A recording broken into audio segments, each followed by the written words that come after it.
Welcome back, everybody. This is episode 5 of Games, Life, and Horror.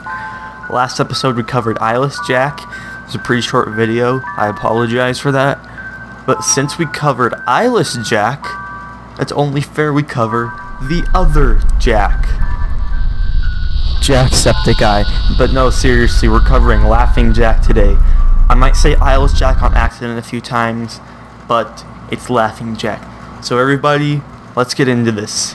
The story of Laughing Jack.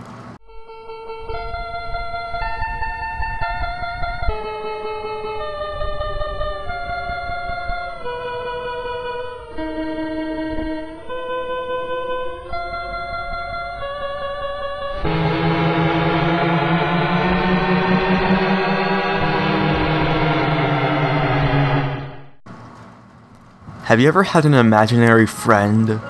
Whether it was some pet you wanted or a character on TV?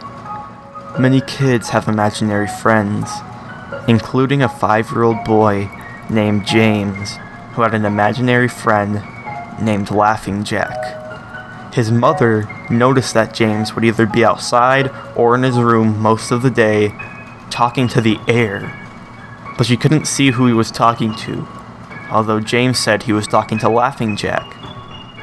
Soon things got creepy though.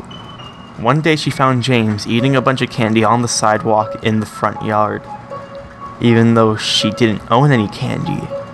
She asked him where he got it from. He said Laughing Jack gave it to him. She took the candy and threw it away, and thought it was probably just the neighbors or the person living across the street from them. She also had very strange nightmares. In one of those nightmares, she was running through an amusement park with Pop Goes the Weasel playing in her head. She started seeing dead bodies of other children and heard evil laughter from a distance right before she woke up. But the next night was the most terrifying. She went to bed early, but also woke up to a loud bang coming from another room. Everything on the kitchen counters was thrown or broken on the ground, while their dog was hanging on the light fixture, dead.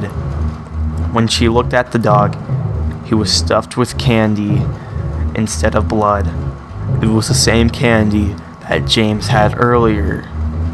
So whoever gave James the candy was the one who did this. She ran to James's room with a knife. Luckily, he was okay. He was crying, but he was okay. She ran to the neighbor's house and used their phone to call the police. They said that someone had probably just ran or broke into the house and did all of it and made a quick escape before she came to the kitchen. She knew that wasn't true because everything was closed and locked before and after she woke up. Whoever did it was inside. The next day she kept James inside so she didn't lose sight of him. She took his old baby monitor and put it in his room. That night, while James was asleep, the mother had a hard time staying awake. She started to hear noises from the baby monitor. First it was just an interference-like sound like a baby monitor would usually make, but then she heard a soft moan. She ran over to James's room as quickly as she could.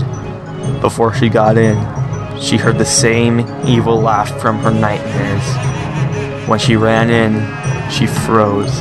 James was nailed to the wall, his tongue removed, and his chest cut open. Somehow he was still alive. She heard the laugh again. This time it was right behind her. She saw Laughing Jack. Pale, white skin, dark long hair which hung to his shoulders, and sharp, jagged teeth.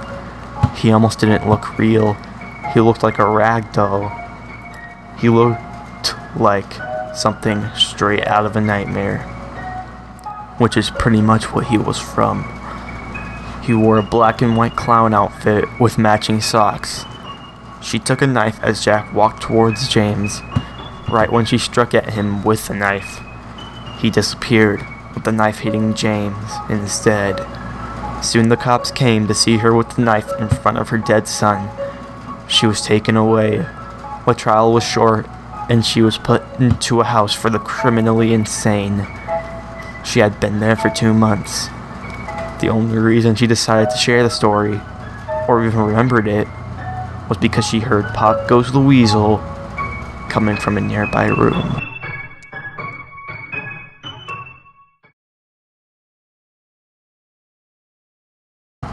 So, what can I say about the story?